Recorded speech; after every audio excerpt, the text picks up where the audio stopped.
Alam nyo guys, napansin ko, when it's your time to shine, no one can stop it. Like, walang kayang pumigil kapag time mo na maging successful. Time mo na para makilala ng lahat. Alam mo yung kahit na hindi ka mag-effort, si God yung gagawa ng way para itaas ka kahit binababa ka ng ibang tao. Yung ganun, nakakakilabot siya na hindi mo kailangan magpakahirap, hindi mo kailangan sobrang hassle sa time na yun para ma-attract mo yung blessings mo.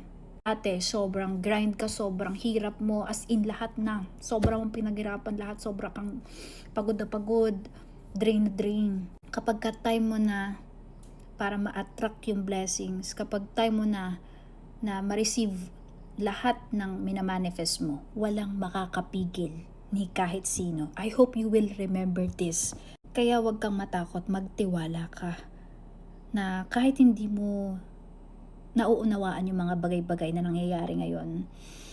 Akala mo wala nangyayari, pero may mga bagay talaga na hindi sa atin pinapakita ni universe or ni God, kung ano tawag mo sa kanya. Yung alam mo mga behind the works, yung kapag siya yung kumilos, hindi kasi yan talaga maiintindihan ng lahat, lalo na kapag logical thinker ka. Pag masyado ka nagbabase sa 3D reality, pag masyado ka nagbabase sa mga mata mo lang, sa nakikita mo, ganun, nakahawakan mo, nalalasahan mo, ganun, napapakinggan mo, bla bla bla. Kapag dyan ka lang magbabase, hindi mo maiintindihan kung paano kumilos ang divine creator or si God. May mga bagay tayong hindi ma-explain na siya lang yung kaya mag-explain. Kaya ang kaya lang natin gawin is maniwala tayo. Kasi nga, pag time na natin maging successful, time na natin na magkaroon ng achievement, walang makakapigil. Kahit i-jinx, kahit i-evil eye, kahit mainggit pa ang iba.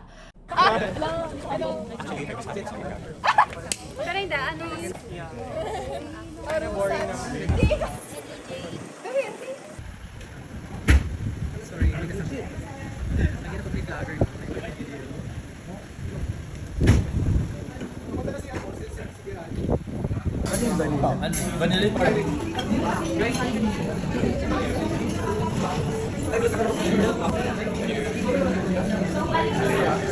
Rig the culture naman mga kanina.